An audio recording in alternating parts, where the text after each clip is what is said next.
Welcome, PAX West. Oh, what a fantastic crowd already. I am so excited. I am bursting with excitement to be here today, hosting the debut panel for Magic the Gathering's next set, Marvel Spider-Man. Let's hear it. Who here in the audience is a Spider-Man fan?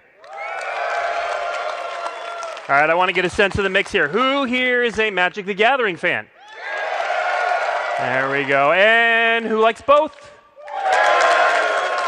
Well, that's me too. I'm your host, Blake Rasmussen, and this is a dream for me because my first love when I was 13 was Magic the Gathering.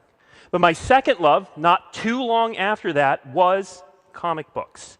I was working in a bookstore and I discovered comic books. I could read an entire one during my break and then move on and come back and pick up the next issue the next time it came around. But what really cemented me as a comic book fan was Spider-Man. To be more specific, Ultimate Spider-Man. Bendis' run, yep. So the original Ultimate Universe, I got hooked when, like 20-plus year spoiler alert, when they actually killed Ultimate Peter Parker and brought on Miles Morales. Yep, Miles Morales, still one of my favorite comic book moments of all times, is when he saved the multiverse with a hamburger to the Molecule Man. Just absolute peak. But now that I'm a little older and a dad, I have cosplayed as Peter B. Parker. I am currently reading the new run of Ultimate Spider-Man. Issue 20 just came out this week. If you haven't checked it out, check it out. Fantastic rendition. But that really is the magic of Spider-Man. Everyone here can see themselves somewhere in the Spider-Verse. And so we at Wizards of the Coast, we really hope that we have done that magic justice. And so today, we're going to show you a bit from the set. We're going to talk a lot about mechanics. We're going to show you some heroes. We're going to show you a lot of villains. This show's villain heavy. If you love the foes of Spider-Man, we have a lot of them. We're going to show you art. We're going to show you like really cool characteristics of Spider-Man's New York, all of that stuff. And we hope we do it justice. But to do that, I have some friends of mine from Wizards of the Coast who are going to come out here. Now, if you've seen us do a panel before, we're going to do it a little bit different. Normally, we bring everyone out here, and everybody kind of talks through their thing. But we're going to be coming and going. People are going to come on. They're going to go off. Some will even come back on. But we're going to talk through all of the amazing highlights of this set as we kick off preview season. So, to do that, let's start with someone pretty familiar to all of you Magic fans out here. Let's bring out head designer Mark Rosewater. All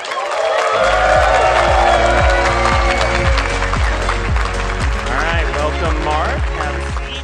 Oh, all right. Okay. Well, Mark, we already know you, but why don't you give us a little introduction and also tell us a little bit, I give my Spider-Man story. I kind of want to hear yours. Sure. Okay, well, this October is my 30th anniversary at Wizards of the Coast, working on Magic. And since 2003, I've been head designer, but that's Magic. Let's talk Spider-Man. So when I was a little kid, I remember I woke up one day, my dad had bought comics from the local store, and he just left them for me to find when he woke up. One of those was a Spider-Man comic. And it started a lifelong love of comics. In fact, when we began doing Universes Beyond, the thing I was most excited about is one day, maybe we would do Marvel. And so the fact that we got to make Marvel Magic has been so exciting. All right, so beside your boyhood dream, what is it about comic books and Spider-Man that makes it such a good fit for Magic? So one of the things when we're making a Magic card, we want to make a card that really speaks out and does something and is dramatic and has some really cool effect. Well, Marvel's full of superheroes that have amazing powers and are literally drawn to look as cool as they could look. Like, comics are a visual medium. So it was like tailor-made to make cool Magic cards. And you guys are going to see today, the cards really, you see the characters, oh, I know what I'm doing. The cards kind of speak for themselves because the characters are so three-dimensional and have such cool ideas. And then they just make really fun Magic cards. So let's jump into letting the characters speak for themselves. Mark, where do you want to go first? What character do you want to see first? Okay, so at San Diego Comic-Con, we showed off the double-face cards. We, for the first time ever, had cards that were both modal and they transform. And we showed off Peter Parker and Spider-Man and Miles and Gwen, but we didn't show off any villains. So our first card up today is a reporter I believe, from the Daily Bugle, who has a beef with Peter Parker. Let's take a look at Eddie Brock. All right, tell us a little bit about Eddie Brock here, Mark. So Eddie Brock, he was not a fan of Peter Parker. A little bit, things didn't quite go his way, and he was kind of really mad at Peter. And it turns out that there's this symbiote from across the galaxy that had a beef with Spider-Man. And the two came together because they learned they had a shared enemy among them, and they obviously became Venom. Venom. All right, so we see here the front side, Eddie Brock. Let's take a look at Venom Lethal Protector. Mark, tell us about this card. So one of the fun things, and like I said, in doing cards is we got to sort of capture this. And Venom is just such a fun, lovable character. We did do something really cool here, by the way. So Venom obviously started as a villain. He got his own comic for a while. He was a hero. He kind of goes back and forth between being hero and villain. So in Marvel, we do a lot of typo with hero and villain. So he got to be both a hero and a villain. So your hero deck can play him, and your villain deck can play him. Okay. Well, I promised the fans villains. Yes. This delivers a bit. It yes. delivers a bit, but I want to go deep into the villainy okay. of the Spider-Verse. So let's behold the Sinister Six next. Okay, so in the very first annual of Spider-Man, they were trying to come up with what is cooler than Spider-Man fighting a supervillain, and the answer was 6 supervillains. I love that they jumped right to 6. Right to 6. And so the Sinister Six has been, a lot of different people have been in the Sinister Six. You'll see in the art, this is the original Sinister Six that appeared in that first Spider-Man annual. And what better, it's a card that actually references 6 creatures. It reanimates 6 different creatures. This is in my teaser for those that read my teaser on Spider-Man. So anyway, this is make a deck with a lot of villains, put them in your graveyard, and then bring them back. And we're going to show you those villains. So we're not just throwing this art up here so that you can imagine what playing with these 6 are going to be like. We're going to show you each of these villains. Now, we are going to start with one you might have already seen because we previously revealed it, but he's also the leader of the original. The leader of the original, yes. So let's see Dr. Octopus. Okay, so we did show this off at San Diego Comic-Con. You'll notice that he helps villains. He's a villain typo card, and that's because he is the leader. He put together the original Sinister Six. And Doc, I mean, how can you not do Doc Ock? Doc Ock is such a fun villain. He has a little 8 theme in his card. And obviously, since he controls villains, you want other villains for your deck. Yeah, like, let's see, Vulture Scheming Scavenger. Okay, so this is Adrian Toomes, who is an inventor. He invented himself a pair of wings, started robbing people and robbing banks. He ended up becoming a foe of Spider-Man. Though I will point out, you notice he is hybrid. So we're going to introduce, there's a new draft we're going to talk about a little bit later. And in order to help facilitate that, there's more hybrid in the set. And so you'll see a bunch of hybrid cards today. And that really helps sort of, it helps make the limited work better. So this is a good example of some of the hybrid stuff you'll be seeing. All right, next up we have one of my favorite villains. We're going to see my favorite villain later in this presentation, but one of my favorite villains in this one, Mysterio, Master of Illusion. Oh, yes. So Mysterio, basically his shtick is he makes illusions, and Spider-Man never knows what's real and what's not. So we made a fun design with him where he literally makes illusions. So that, like I said, a lot of the design, it's not hard. It's like, oh, what does he do? And they really sort of, they lend themselves to cool designs. Yeah, and I love that this one, it scales again with the number of villains you have for your villain deck. Yeah, you'll notice also as well, the Vulture also had some villain typos. So the villains all work together. Yep. All right, let's see our next villain. We've got Sandman. With one of the greatest creature type lines we've had in a while, Shifting Scoundrel. Yes, good old Flint Marko. So he had an accident. He got turned into living sand. He can turn himself into any shape he can think up. And you'll notice, right, he has a sand creature type. So in Legends, back in 1994, there was a card that made sand warrior tokens. And we've had sand on a couple tokens, but we've never actually had it on a card before. But Sandman, how can you not make Sandman sand? So for the very first time, we had a sand. This is another elemental villain. Yeah, this is another card I teased in my teaser that people figured out. So. All right, 4 of the 6 down. Let's take a look at number 5, Electro Assaulting Battery. Okay, so Electro harnesses the power of electricity. A shocking villain, if you will. And we did a lot of fun stuff. There's this neat thing where he doesn't lose red mana because we're trying to represent electricity. So he's a very fun card to play. All right, and then my favorite card of this bunch, Kraven the Hunter. Okay, so Kraven was a hunter that was so good, he grew bored of hunting. And he goes, I need to hunt more exciting things. And what is the hardest thing to hunt? The most dangerous animal? Man. And so he starts hunting Spider-Man. And you'll see on his card, like he cares about how big the creature is. That really fits in the essence of who Kraven is as a character. Only the biggest game for Kraven the Hunter. Now, we're not quite, we've gone through the 6, but we're not quite done with the Sinister 6 because we also wanted to show off a promo card of Behold the Sinister 6. You can see it here. This is a promo version. Mark, why don't you tell the audience how they get this card? There's 2 ways to get it. Okay. One is in the atrium every day, Saturday, Sunday, Monday, there's going to be a photo opportunity, and that you can get it there. Yep. The second way to get it is to be sitting in this audience right now. So on your way out, you guys will all get. Don't leave without one. We've got this card for everyone in the audience. All right. So, but if you somehow do miss it, again, Saturday, Sunday, Monday, starting at 3:32 in the atrium photo opportunity. Okay. Well, we're not done with Mark, but we're kind of done with him for now. So we're going to let you go. And we are going to bring out Jadine Klumparents. Come on out, Jadine. Come on out. Welcome. All right, have a seat. All right, so Jadine, tell us about yourself. Tell us about what Spider-Man means to you, all that jazz. Yeah, I am Jadine Klumparents. I am the play design lead for Magic, which means I work on cards in like the last 6 months or so, working on the balance and the final numbers.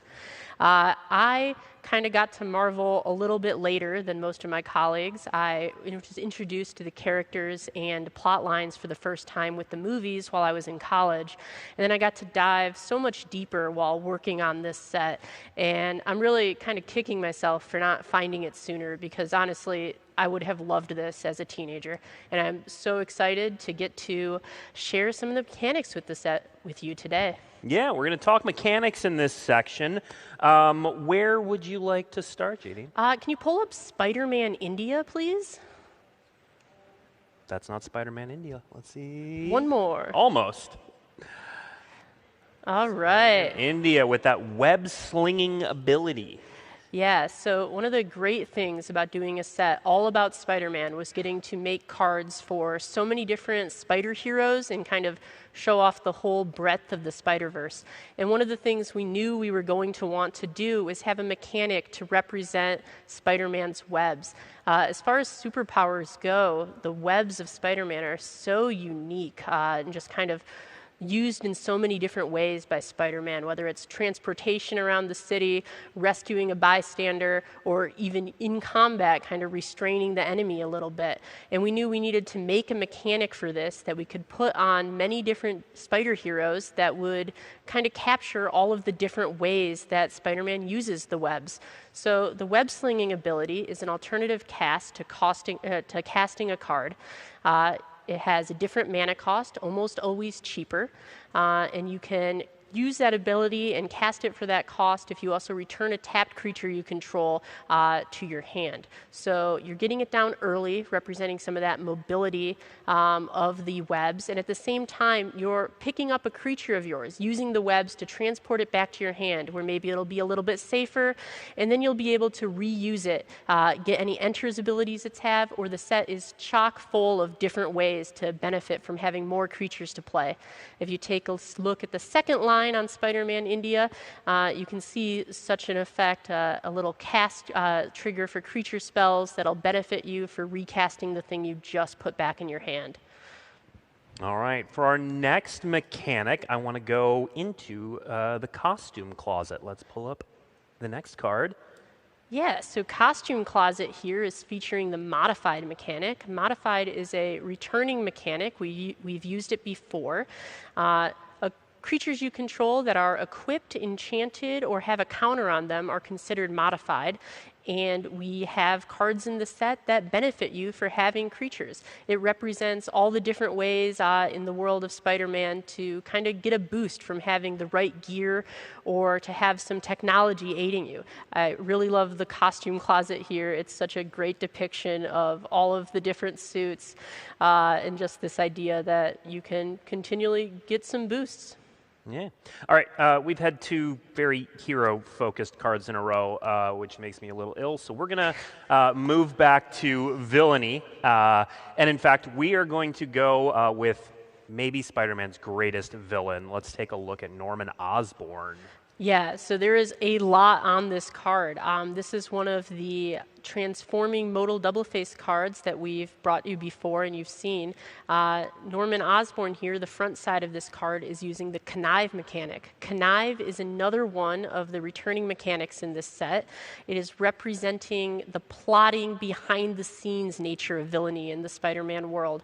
So, you know, while Peter Parker is out in the world doing civilian stuff, the villain are out in the scene planning, and you as the player will get to plot some too when you're using these villain cards. The connive mechanic allows you, and the creature that's performing the action, you draw a card, then discard a card. If you discard a non-land card this way, you'll put a +1/+1 counter on the creature. So you as the player are going to sculpt your hand, get your plans in motion and ready for next, and at the same time, the creatures that are conniving are going to find themselves a little bit stronger as things go on. Well, and before we see the backside of this card, which I guarantee you can guess what the name of it is, this isn't the art section, but I have to point out, I love this art.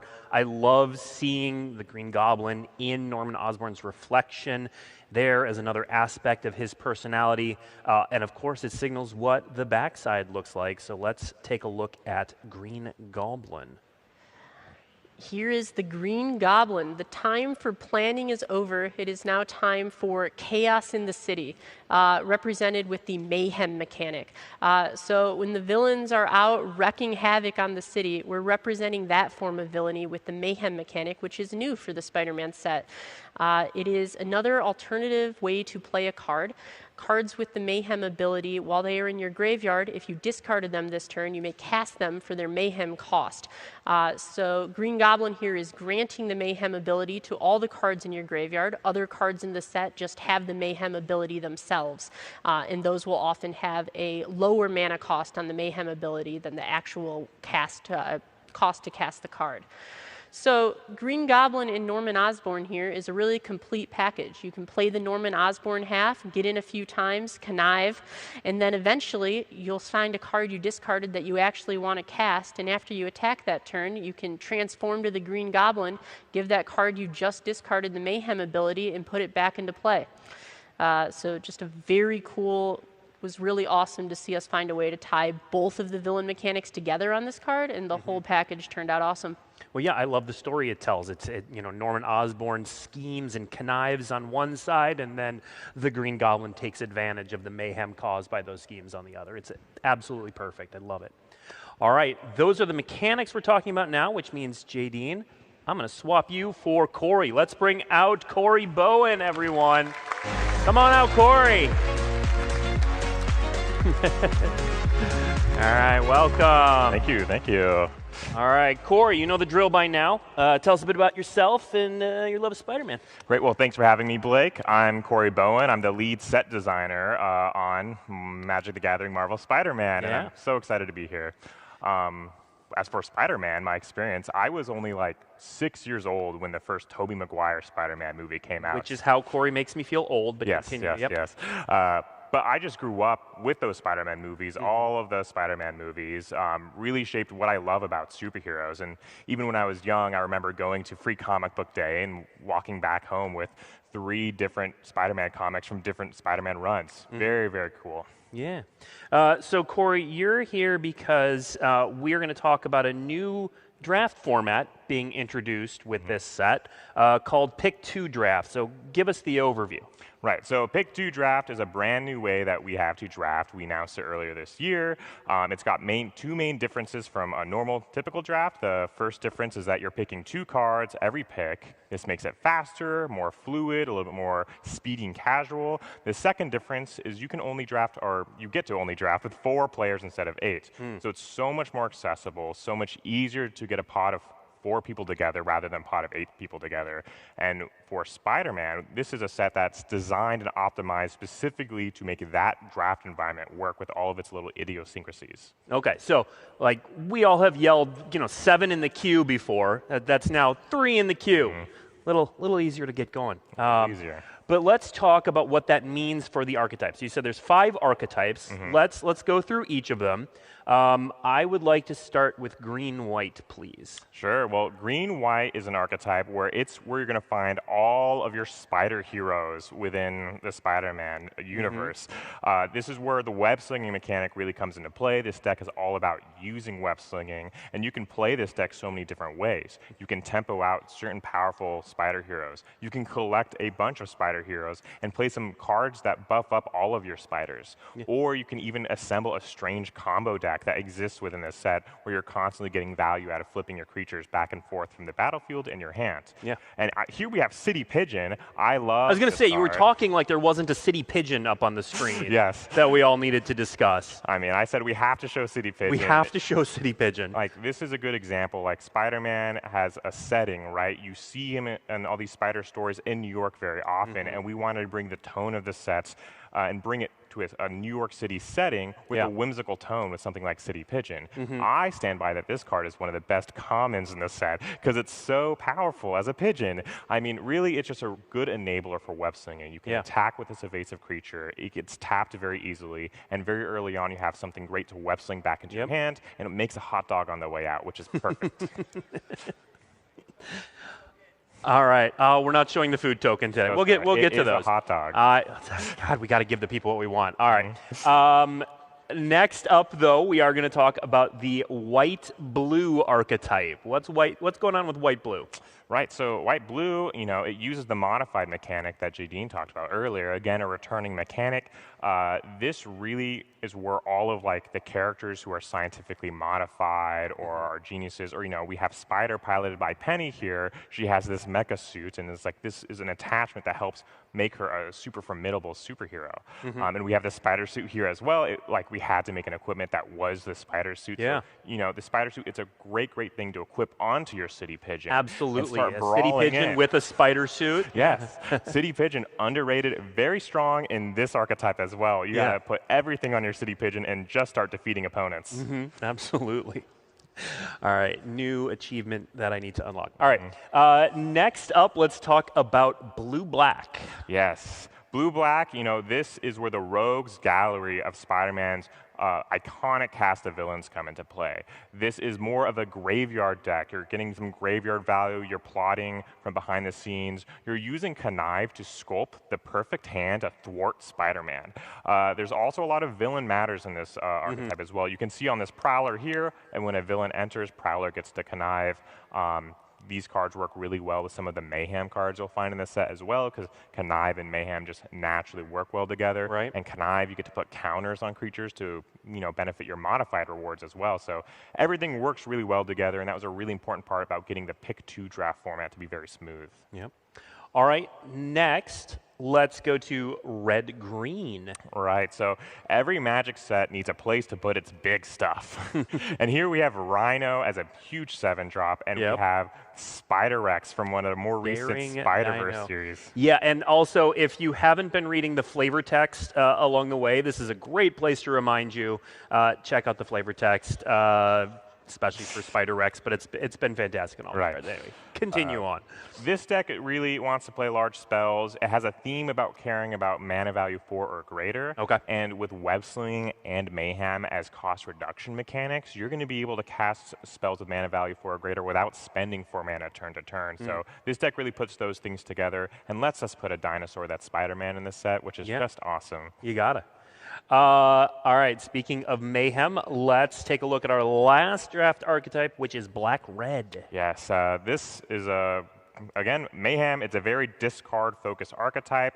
There's so many awesome iterations of Green Goblin or Hobgoblin or different Goblin-adjacent characters. We really wanted to show off more of the chaotic, reckless villains in Spider-Man, and we thought discarding cards and playing them from your graveyard felt very resonant in that way. Yeah. So we used the Mayhem mechanic, a new mechanic that harkens that back to an older Magic mechanic, Madness, but it's a lot easier to play with. Here we have Green Goblin, fantastic if you're discarding multiple cards in a turn, and Raging Goblinoids is the perfect example of an overcosted creature that you can get out for cheap if you have a great way to discard cards. Well, and earlier we showed the OG Green Goblin, Norman Osborn. Here we've got Harry. There is another Green Goblin we want to show off at this point for a very specific reason. Let's put Ultimate Green Goblin up here. Yeah, so this is a promo. We're going to talk about that in a moment. But first, talk about this card in the Mayhem archetype. Yeah, Ultimate Green Goblin. This is a Green Goblin from the Ultimate Universe where he is a big hulking goblin.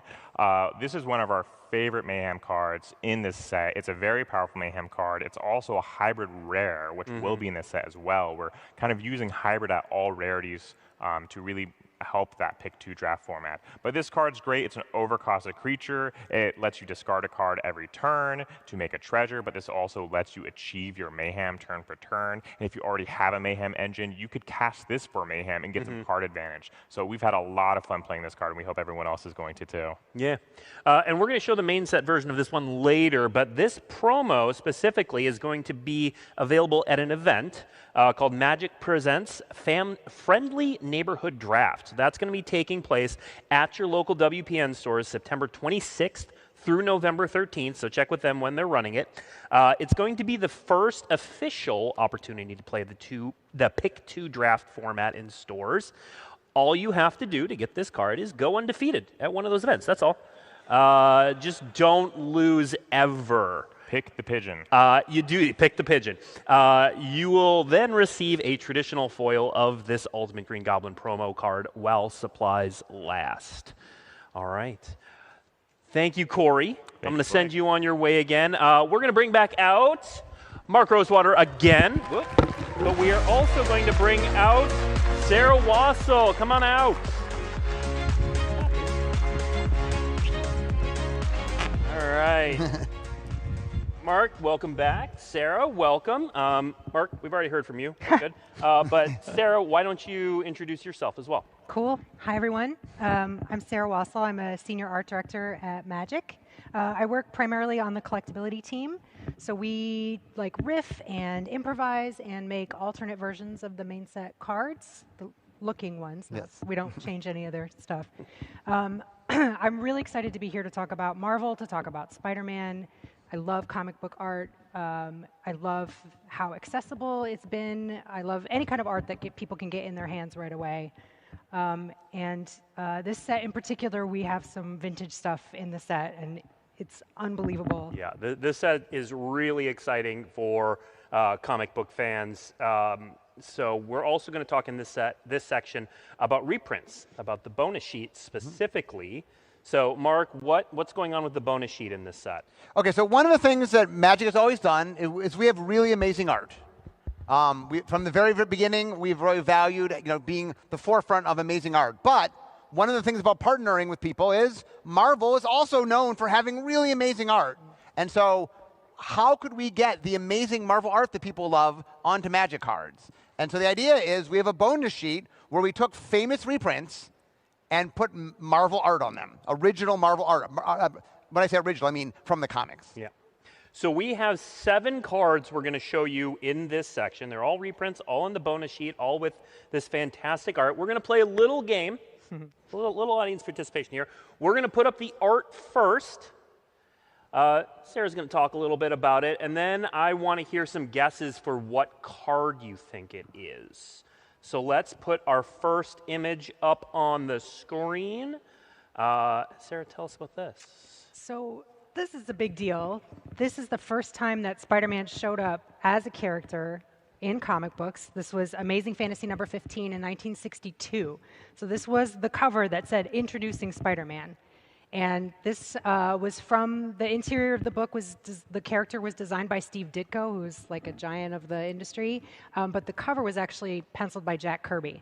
Yeah, like we're gonna have an artist line that says Ditko and Kirby, which is just insane. On a magic card. On a you magic can hold card. in your hand. Yeah. All right, it may take you a couple to get into this, but let's hear some guesses. What do we think this card is? I heard it over here. All right, let's see it. Put it up on the screen. Ooh. Yeah, one of the things I want to point out, so this very first comic, one of the things Stan Lee did when he made Spider-Man was at the time, superheroes were kind of larger than life. And the idea was making a superhero that was like an everyday guy. Like he had trouble paying the rent or getting dates. And that really, at the time, was kind of controversial, but was a huge hit. And the idea of making like relatable superheroes, this was the real start of that. Yeah. Yeah. Next up, let's put our next piece of art up on the screen. Okay, I hope you can guess this. This is one of my favorite pairings with the card title. It's emotionally very devastating. So this was from 1967, so we're moving forward in time a little bit. So at this point now the comic book is called Amazing Spider-Man. We went from the character being started to now having his own book name. And at this point he's being drawn by John Romita Sr., who was the second in line of Spider-Man artists. One of the cool things about Romita Sr. is that he had kind of a background in romance comics. So he was really good, in particular, at making the female characters in the Spider-Man universe really like attractive and stylish and beautiful and compelling. So he really like amped up that part of the story a lot. All right, let's hear some guesses for this one. I heard it. You heard it? I heard it. Okay, let's throw up Path to Exile. Yeah. Poor Spidey. Yeah, so this is from a run called Spider-Man No More, where Peter Parker, it gets to him. There's so much, it's so hard being Spider-Man that he walks away from being Spider-Man. To exile, I guess. It's a path to exile. So. All right, this next one, I'm gonna be really impressed if anyone guesses it. It's fantastic, but it's a little bit more obscure than Path to Exile. Yeah, Let's hear from this one. Okay, so this is going to be a tough one. You're right. Yeah. But this is from Amazing Spider-Man number 55 in 1967. That's John Romita Sr. again. I, in particular, have always loved Doc Ock's original haircut. I know that bowl cut was like, I think for people in the 60s, they would have been like, oh, he's a nerd, right? Like that was like a visual indication of that. But this is such a great, like super, super close-up dynamic shot of Doc Ock. All right, I want to hear some guesses on this one.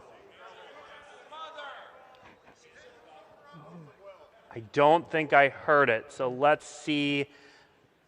Lorthos the Tidemaker, also known as Doc Ock, armed and dangerous.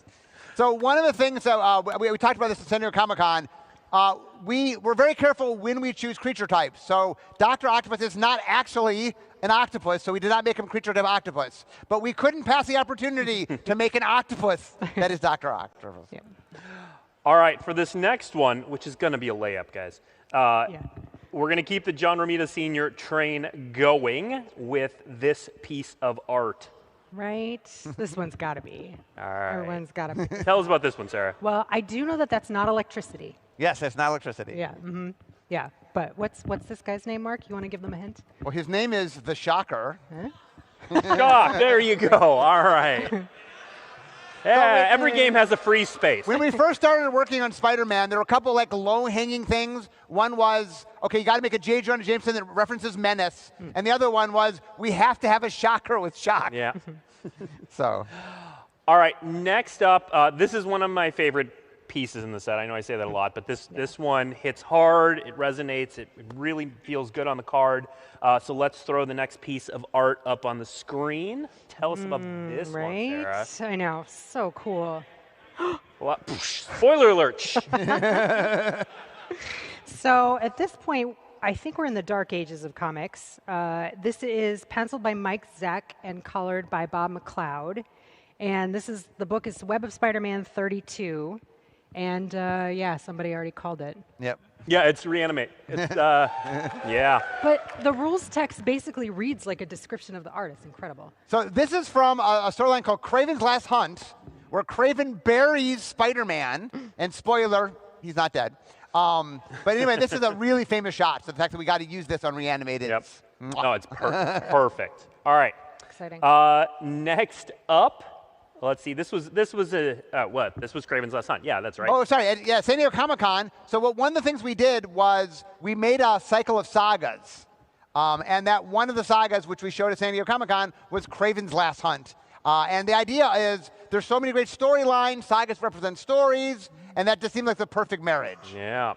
You want to talk about the thing next to it? Yeah, of course. Yeah, that's we also knew from really early on working on this set. You know, we have really like baby brainstorms at the very, very, very beginning years ago at this point, and we knew as a studio that we really wanted to try to figure out how to make Magic cards look like comic book pages, and sagas were like this perfect marriage of like giving us that graphic opportunity.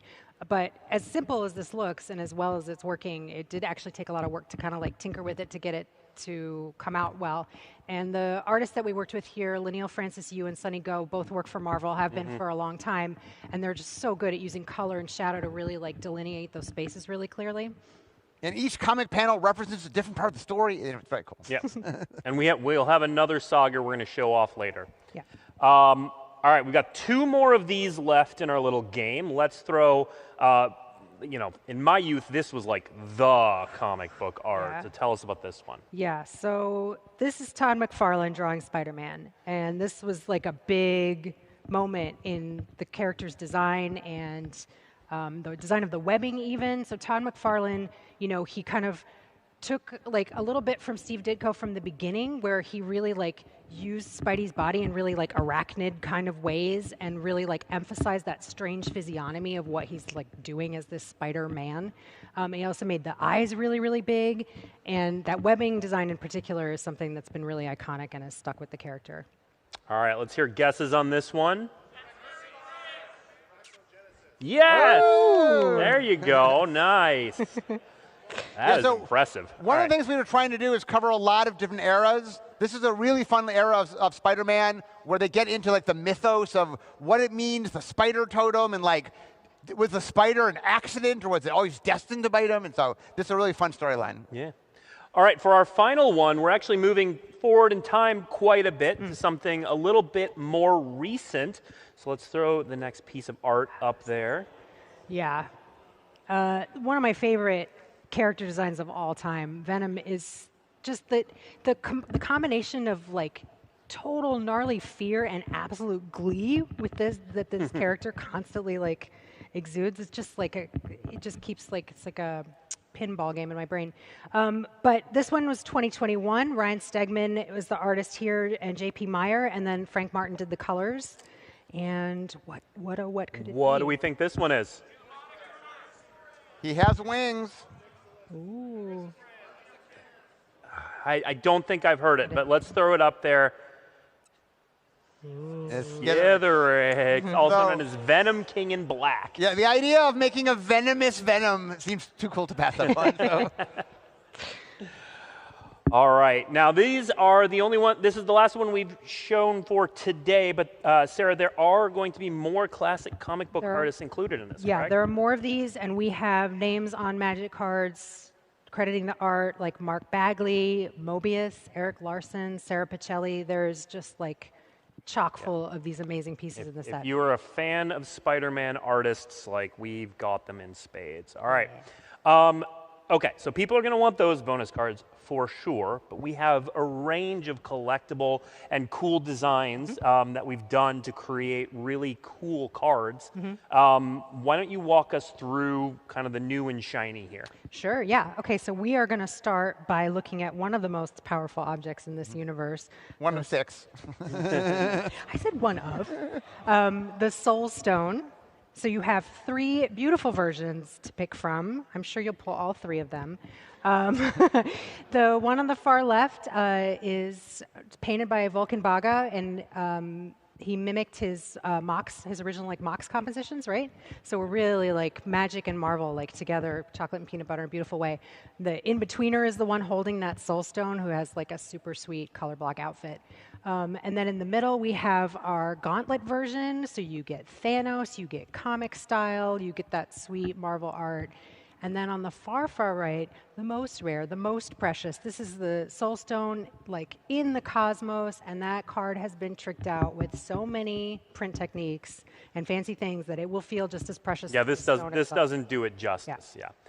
So if you're familiar with our headliner program, this is the headliner for this set. This is the only Infinity Stone in this set. That is correct. Yes. Yeah. Yeah, we can say that. We Yes. can say Yeah. that. All right. And before we're done, we will do all the Infinity Stones.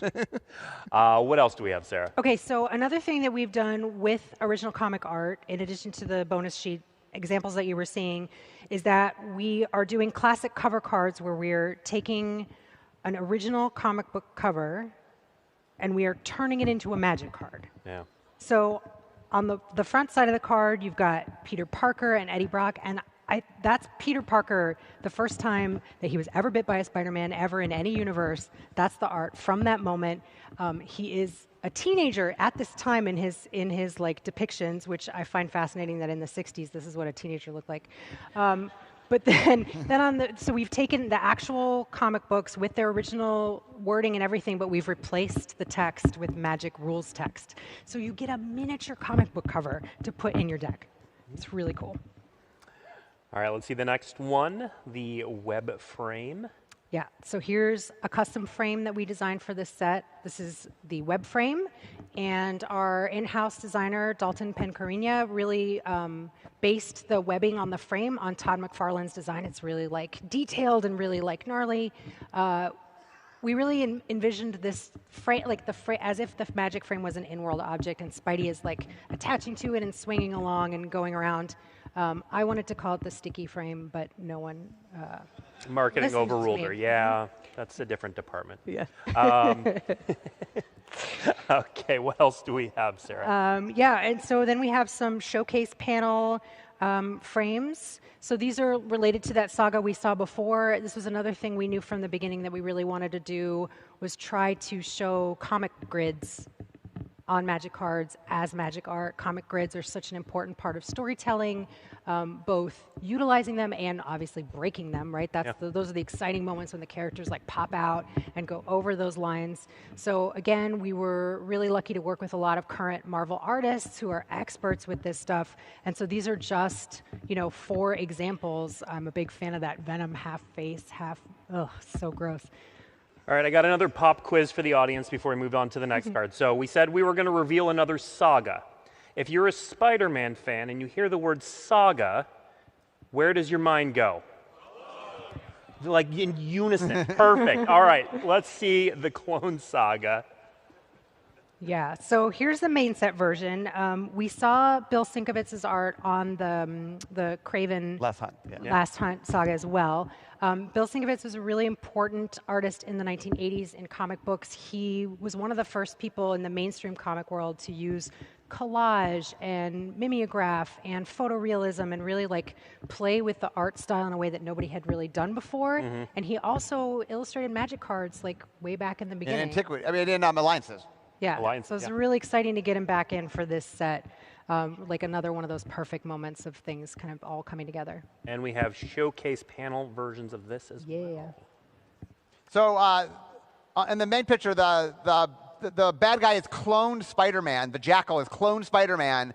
And this is one of my all-time favorite moments in Spider-Man, where we're following Peter Parker as he's trying to figure out all the clones, and then we realize that he is a clone. It was a very, for the Spider-Man readers, that's one of my favorite moments. And we did know, by the way, when we started making this set and we decided to do sagas, it was a given that we were doing the Clone Saga, because there was no way in the world we're doing sagas and not doing the Clone Saga. How could we let you all down? You all knew we had to do it.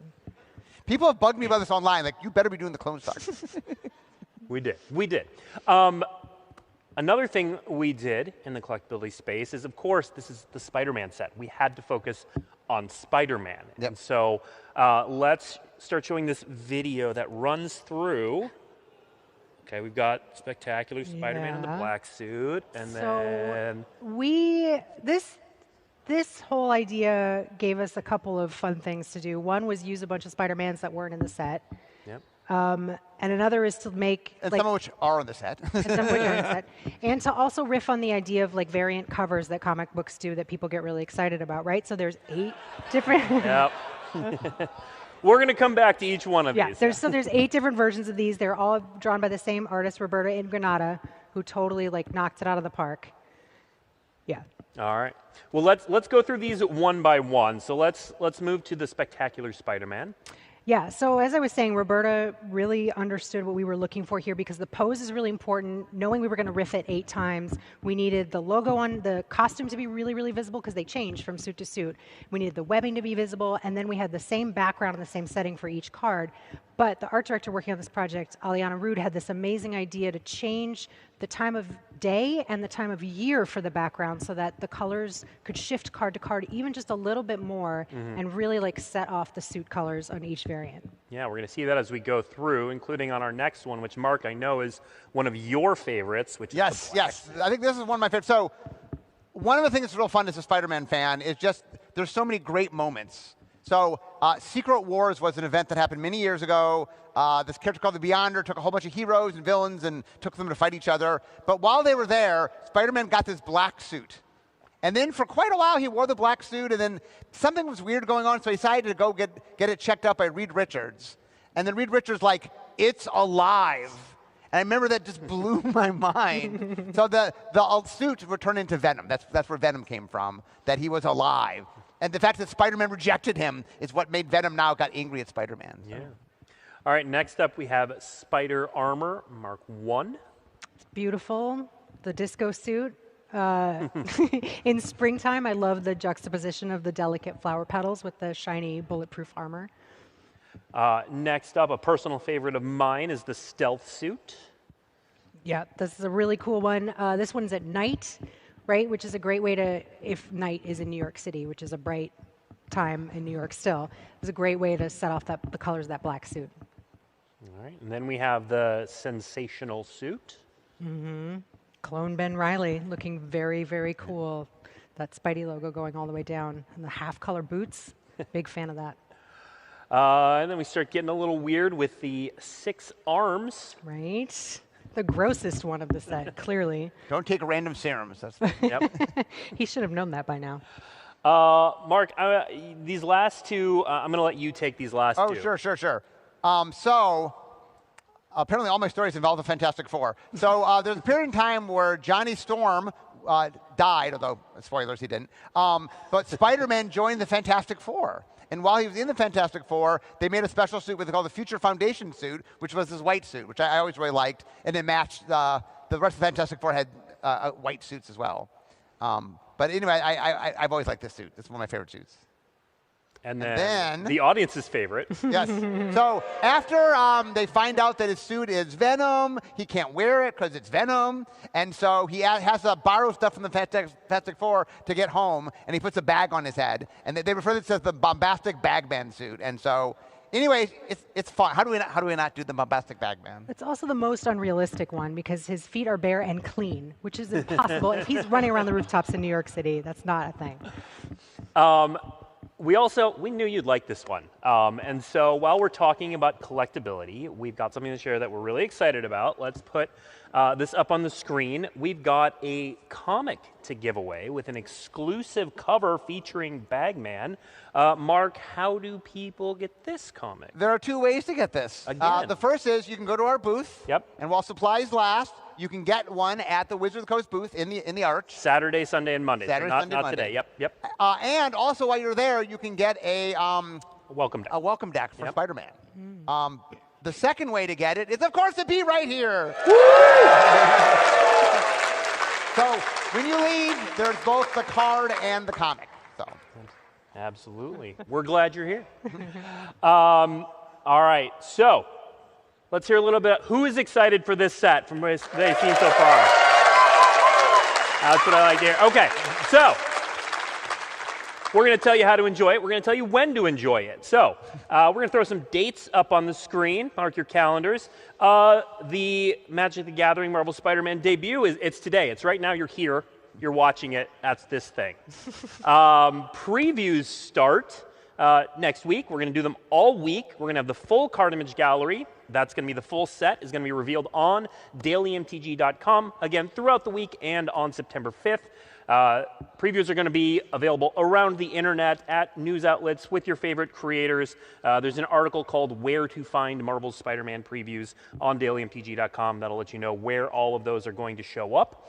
Or you can just wait till the 5th and take in the whole thing. Next, we have a slew of cool events. First up, so at your local WPN game store, pre-release events are going to be taking place September 19th through 25th. And if you happen to live near a Disney store retail location in Times Square, London, Disney World, Florida, or Disneyland, California, or if you want to make a trip, there's going to be a special launch event at those locations on September 19th. Going to be very cool, something we've never done before. Really excited for those.